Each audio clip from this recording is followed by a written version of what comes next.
नमस्कार प्यारे बच्चों, आज एक बार फिर आप सभी का स्वागत है आपके अपने YouTube channel doctor Poonam Sharma Hindi classes में।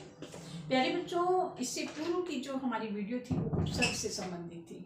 आज जो हम करने वाले हैं उसका जो टॉपिक है वो प्रत्यय है। मैंने आपको पूर्व में ही समझाया था कि शब्द रचना के अंतर्गत हम 3 टॉपिक लेते हैं, यानी कि शब्द रचना यानी कि शब्दों का निर्माण हम किस प्रकार से करते हैं। तो शब्दों का निर्माण हम 3 प्रकार से करते हैं, उपसर्ग के द्वारा, प्रत्यय के द्वारा और समास के द्वारा। ये मैं पूर्व में आपको समझा चुकी हूँ। उपसर्ग के द्वारा, उपसर्ग, प्रत्यय और समास, ये 3 चीजें हैं जिनके द्वारा हम शब्द रचना करते हैं, यानी कि नए नए शब्दों को बनाते हैं। इन 3 के द्वारा, उपसर्ग, प्रत्यय और समास के द्वारा हम नए नए शब्दों का निर्माण करते हैं। उपसर्ग टॉपिक हमारा हो चुका है। इससे पहले की जो वीडियो है उसमें हम उपसर्ग टॉपिक कर चुके हैं।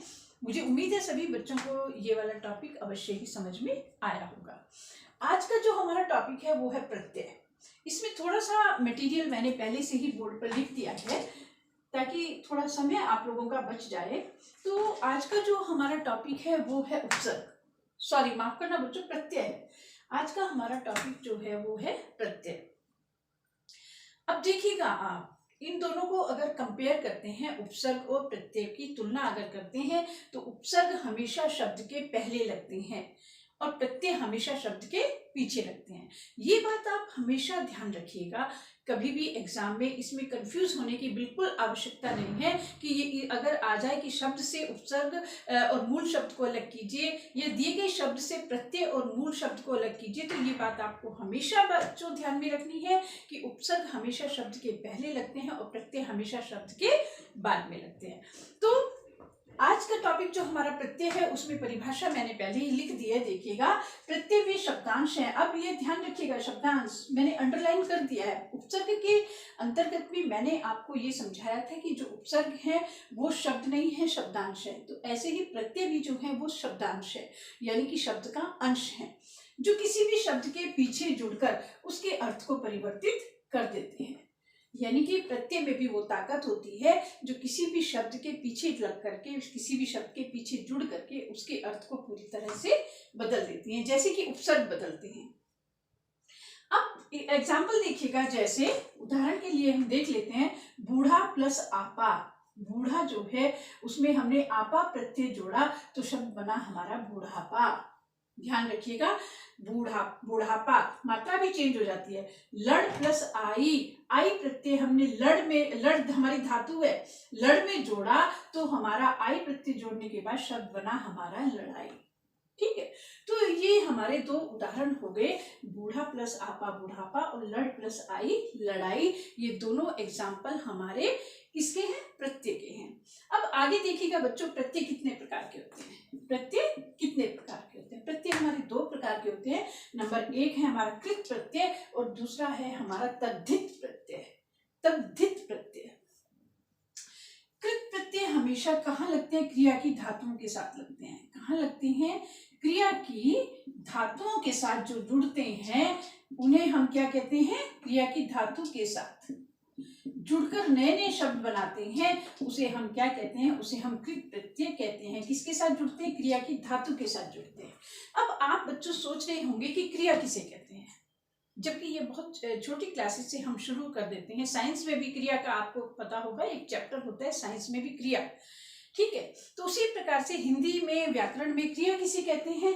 शब्द के जिस रूप से किसी कार्य का करना या होना हमें पता चलता है उसे हम क्रिया कहते हैं। शब्द के जिस रूप से किसी भी कार्य के करने या होने का हमें पता चलता है उसे हम क्रिया कहते हैं। जैसे उदाहरण देख लीजिएगा, जैसे हमने कहा खाना, हमने कहा पीना, सोना, गाना, ये सब क्या है? हमारी, ये सब हमारी क्रियाएं हैं। क्या है? ये सब हमारी क्रियाएं हैं। ठीक है, ये सब हमारी क्रियाएं हैं। अब इन्हीं क्रियाओं से हमें धातु को अलग करना है, देखिएगा, क्योंकि हमने लिखा है क्रिया की धातु के साथ जो जुड़ते हैं वो कृत प्रत्यय कहलाते हैं। अब ये हमारी सारी क्रियाएं हैं, खाना, पीना, सोना, गाना। देखिएगा, खाने से हमें पता चल रहा है कि वह व्यक्ति खाना खा रहा है, यानी कि खाना, ठीक है ना, खाने की क्रिया कर रहा है। भोजन को खा रहा है, खाने की क्रिया कर रहा है। पीना, वो जल पी रहा है, पीना। सोना, वो व्यक्ति सो रहा है ना। सोना से हमें पता चलता है कि वह व्यक्ति सोने की क्रिया कर रहा है। गाने से हमें ये पता चलता है कि वो व्यक्ति गाने की क्रिया कर रहा है। यानी कि इन सारे शब्दों से, चाहे वो खाना हो, पीना हो, सोना हो या गाना हो, इन शब्दों से हमें पता चल रहा है कि वो व्यक्ति ये क्रियाएं कर रहा है। तो ये सारी की सारी हमारी क्रियाएं हैं। अब अगर इन क्रियाओं के मैंने कहा कि क्रिया की धातु के साथ जुड़ते हैं। अब मतलब ये हुआ कि धातु किसे कहते हैं। क्रिया तो हमें पता चल गई, खाना, पीना, सोना, गाना, ये हमारी क्रियाएं हैं। लेकिन अब हमें निकालना है कि धातु किसे कहते हैं। तो देखिए, खाना, ये खा जो है हमारी धातु है, पी हमारी धातु है, सो हमारी धातु है, गा हमारी धातु है। धातु का मतलब होता है मूल शब्द। धातु का मतलब होता है मूल शब्द। मूल शब्द यानी कि जो खाना बना वो किससे बना। खाना शब्द जो बना वो किससे बना, वो खा से बना। पीना शब्द किससे बना, वो पी से बना। सोना शब्द किससे बना, वो सो से बना। और गाना शब्द किससे बना, वो गा से बना। तो यानी कि खा, पी, सो और गा जो है ये हमारी धातुएं हैं, यानी कि ये हमारे मूल शब्द हैं। आप देखिएगा बच्चों, अगर खा के साथ हम ना लगाएंगे तो ही खाना बनेगा, गा के साथ गाना ना लगाया तो ही गाना बनेगा, सो के साथ ना लगाया तो सोना बना, और पी के साथ ना लगाया तो पीना बना। अपने आप नहीं बने, इनके साथ हमें जोड़ना पड़ा इन शब्दों को। तो यहाँ पर हम कहेंगे खा, पी, गा और सो। ये क्या है, ये सब हमारी धातुएं हैं। ये सब क्या है, हमारी धातुएं हैं। जैसे पढ़ भी हम कह सकते हैं, पढ़ भी हमारी धातु है। और आपको याद होगा बच्चों, लिख भी हमारी धातु है। संस्कृत में जब हम शब्द रूप लिखते हैं, हम कहते हैं धातु रूप लिखेंगे। पठ के धातु रूप याद करने हैं। संस्कृत में एक बार पहुंच जाइए संस्कृत विषय की और आप बच्चों, और वहां पर देखिएगा जब हमें कहा जाता है कि पठ धातु के रूप आपको याद करने हैं, तो पठ का अर्थ वहां पर पढ़ना होता है। इस पठ का अर्थ वहां पर पढ़ना होता है। लिख तो लिखी होता है, लिख धातु के रूप याद करने हैं। तो सोचिए, ये लिख है और ये पढ़ है, यानी कि हमें पढ़ धातु के रूप याद करने होते हैं, लिख के याद कर, पठती, पढ़ता, पठंती याद कीजिएगा बच्चों इस प्रकार से। तो ये क्या है, हमारी धातुएं, खा, पी, गा, सो, पढ़, लिख, ये सब हमारी धातुएं हैं। और इन धातुओं के साथ हमारे जो प्रत्यय जुड़ते हैं उनको कृत प्रत्यय कहते हैं। उनको क्या कहते हैं, उनको कृत प्रत्यय कहते हैं। अब कृत प्रत्यय की परिभाषा देखेंगे हम, लिख दी है मैंने। वैसे क्रिया की धातुओं के साथ जो प्रत्यय प्रयोग किए जाते हैं उन्हें हम कहते हैं कृत प्रत्यय। और तद्धित प्रत्यय के साथ आप आ जाइए कि तद्धित प्रत्यय किसे कहते हैं। तद्धित प्रत्यय हमेशा संज्ञा, सर्वनाम, संज्ञा और सर्वनाम मेरे ख्याल से सभी बच्चों को पता होगी। संज्ञा, सर्वनाम, विशेषण और अव्यय। ये चीजें मैं कक्षा में भी बच्चों को बहुत डिटेल से समझाती हूँ। संज्ञा किसे कहते हैं, सर्वनाम किसे कहते हैं, विशेषण किसे कहते हैं, अव्यय किसे कहते हैं, ये सारी चीजें मैं कक्षा में भी बच्चों को बहुत अच्छी प्रकार से समझाती हूँ। लेकिन एक बार फिर हम देख लेते हैं, संज्ञा किसे कहते हैं। किसी भी व्यक्ति, वस्तु, स्थान या भाव के नाम को हम संज्ञा कहते हैं। किसी भी व्यक्ति का नाम हो, राम, सीता, गीता, ये सारे, निखिल, हम कोई भी नाम ले सकते हैं। किताब है हमारी, सहारनपुर है, ये सारी चीजें क्या हैं, ये सारी चीजें हमारी संज्ञा हैं। सर्वनाम किसे कहते हैं, वे शब्द जो संज्ञा के स्थान पर प्रयोग किए जाते हैं उन्हें हम सर्वनाम कहते हैं। अब उदाहरण के लिए मैं आपको समझाती हूँ, देखिएगा। मैं ये कक्षा में समझा रही हूँ, जैसे कि राम बहुत अच्छा लड़का है, राम कक्षा 7 में पढ़ता है, राम अपनी कक्षा का सबसे होनहार छात्र है। अब यहाँ पर आप एक चीज नोटिस कीजिएगा, मैं बार बार राम राम राम राम कर रही हूँ। क्या राम राम बार बार बोलना उचित है? हम राम की जगह क्या इस्तेमाल कर सकते हैं, कौन सा शब्द हम रख सकते हैं? मैं कहूंगी राम कक्षा 7 का छात्र है, वह अपनी कक्षा का होनहार छात्र है। तो पहली बारी में मैंने राम शब्द इस्तेमाल किया, दूसरी बारी में मैंने राम के स्थान पर कौन सा शब्द इस्तेमाल किया, वह किया। तो राम जो है वो हमारा संज्ञा है, और इसके बाद वह जो हुआ वो हमारा सर्वनाम हुआ। समझ आ गया होगा सभी बच्चों को। राम जो है वो संज्ञा, यानी किसी का नाम है वो राम जो है किसी व्यक्ति का नाम है, छात्र का नाम है। राम हमारा संज्ञा हुआ और राम के स्थान पर जो मैंने वह शब्द इस्तेमाल किया वो हमारा सर्वनाम हुआ। तो संज्ञा और सर्वनाम दोनों समझ आ गई बच्चों को। इसके बाद देखिए विशेषण। विशेषण किसे कहते हैं? जो किसी वस्तु की विशेषता बताते हैं, किसी का गुण बताते हैं, किसी व्यक्ति वस्तु की विशेषता जो शब्द हमारे बताते हैं उन्हें हम विशेषण कहते हैं। ठीक, मैंने कहा अभी मैंने आपको एग्जाम्पल के द्वारा समझाया था कि राम अपनी कक्षा का होनहार छात्र है, वह बहुत मीठा बोलता है। अब यहाँ पर मैंने उसकी बोलने की विशेषता बताई। मैंने कहा कि राम कैसा बोलता है? मीठा बोलता है। तो मीठा शब्द जो है वो राम के बोलने की विशेषता बता रहा है, यानी कि मीठा शब्द जो है वो हमारा विशेषण है। मीठा शब्द क्या है? हमारा विशेषण है। ठीक है, तो विशेषण भी समझ में आ गया होगा। इसके बाद हम आते हैं अव्यय पर। अब पहले अव्यय को हम अव्यय को तोड़ करके देखते हैं। इसको हम तोड़ते हैं। मैंने लिखा व्यय, और आप अपने दिमाग में सोचिएगा कि व्यय शब्द का अर्थ क्या होता है। हम कहते हैं आज मैं बाजार गई और मैंने 500 रुपये व्यय कर दिए, यानी कि मैंने 500 रुपये खर्च कर दिए। तो व्यय शब्द का अर्थ क्या हुआ? खर्च करना। ठीक है, क्या हुआ? व्यय शब्द का अर्थ खर्च करना। और अगर मैंने इसके सामने क्या जोड़ दिया? मैंने लिखा अव्यय। अव्यय का मतलब क्या हुआ?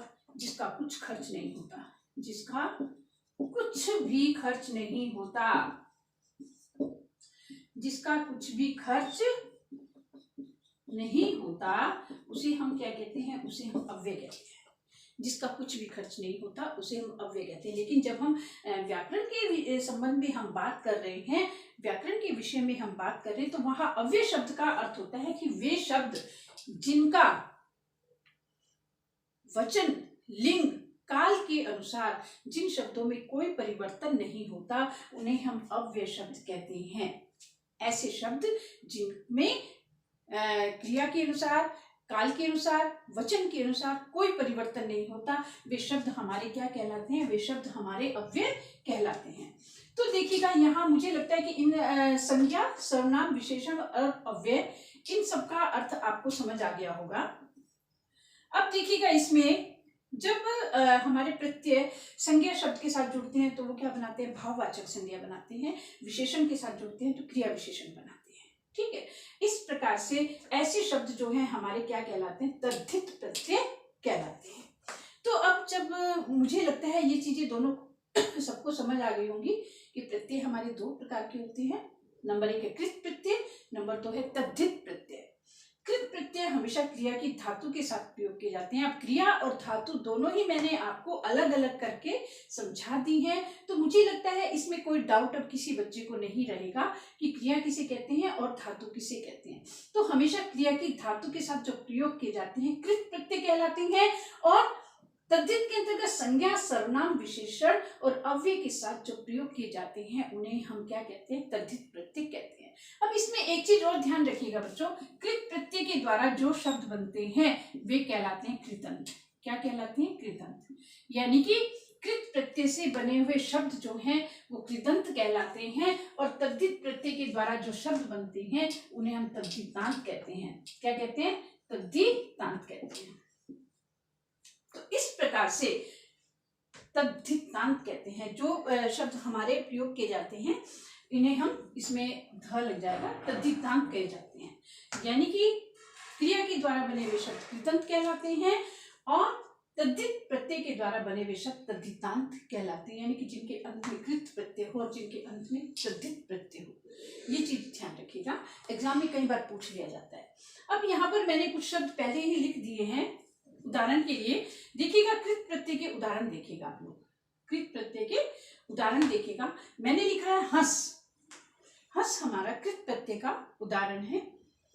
हंस प्लस ना, हंसना।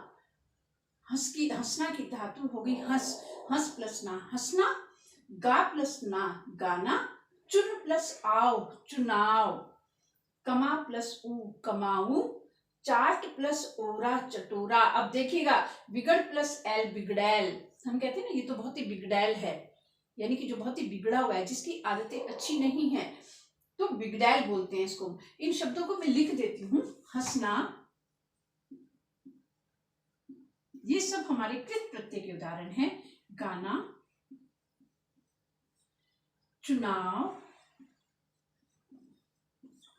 कमाऊ, चटोरा और बिग डैल। बिग डैल ये हमारे जो हैं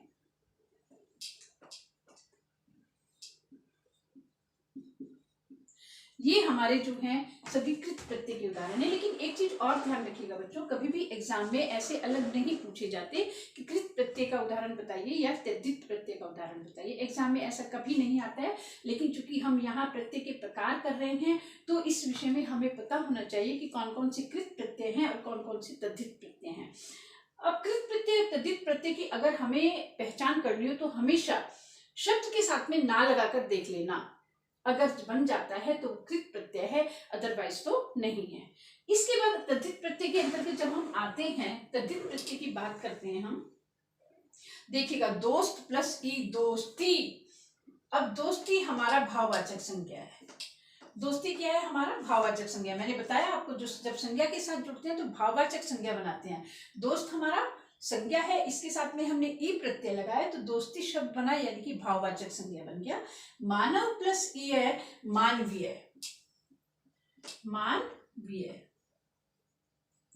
मानवीय शब्द बना हमारा, मानव संज्ञा है और ये प्रत्यय हमने लगाया तो मानवीय शब्द बन गया। मानवीय हमारा भाववाचक संज्ञा है। इसके बाद पंडिताई, पंडित प्लस आई, पंडिताई। पंडिताई, मैं प्लस रा, मेरा। देखिएगा ये सर्वनाम है मेरा। तू प्लस रा। अब देखिएगा, इनमें कहीं भी अगर आप ना लगाकर देखेंगे तो कोई शब्द नहीं बनेगा। मानव में अगर ना लगा, मानवना, कोई शब्द नहीं होता है। पंडित में अगर ना लगाएंगे कोई शब्द नहीं बनता है। पंडित ना, कोई शब्द नहीं बनता है। तो ये ध्यान रखिएगा, जहां पर ना लगाकर कोई शब्द ठीक से ना बने वो हमारे तद्धित प्रत्यय कहलाते हैं, और जहां पर ना लगाकर एक प्रॉपर शब्द बन जाए वो हमारे कृत प्रत्यय कहलाते हैं। ठीक है। इसके बाद तू प्लस रा, तेरा। हाथ प्लस औड़ा, हथौड़ा। हथौड़ा शब्द सभी ने सुना होगा कि हथौड़ा क्या होता है। आगे प्लस ला, अगला। और बच्चा प्लस पन, बचपन। अब बच्चा, बचपन का ये मत सोच लेना कि बचपन शब्द बनाया तो इसमें क्या लगेगा कि बच प्लस पन लग गया, ये नहीं। बच्चा शब्द होता है, मूल शब्द जो है वो बच्चा है और उसमें हमने पन प्रत्यय लगाया तो हमारा बना बचपन। फिर हमारा शब्द हुआ देवरानी। देवर प्लस आनी, देवरानी। देवरानी। अब देखिएगा, ये वाले जो प्रत्यय हैं हमारे, ये सारे प्रत्यय हमारे तद्धित प्रत्यय हैं और इनसे ये जो शब्द बने हैं इनको हम तद्धितांत कहेंगे। क्या कहेंगे बच्चों? तद्धितांत कहेंगे। और ये हमारे जो ये वाले जो शब्द हैं जो हमारे इससे बने हैं, कृत प्रत्यय से बने हैं, इनको हम सबको, जो ये शब्द बने हैं इनको हम कृदंत कहेंगे। इनको कृदंत कहेंगे और इनको तद्धितांत कहेंगे। तो ये आज का हमारा प्रत्यय का टॉपिक है जो कि हमने किया है। अब इसी में एक चीज और देखिएगा, तद्धित प्रत्यय को ही स्त्री प्रत्यय भी कहा जाता है। तद्धित प्रत्यय जो हैं इसी में स्त्री प्रत्यय भी आ जाते हैं। स्त्री प्रत्यय, ठीक है, कैसे आ जाते हैं? जैसे हमने बनाया लोटा प्लस या तो बन गया लुटिया। अब लुटिया देखिएगा, लुटिया स्त्रीलिंग है। लुटिया शब्द क्या है? स्त्रीलिंग है। तो इन्हीं को स्त्री प्रत्यय भी कहा जाता है। स्त्री प्रत्यय अलग नहीं होते, कभी कभी कहीं कहीं स्त्री प्रत्यय अलग से दिए होते हैं।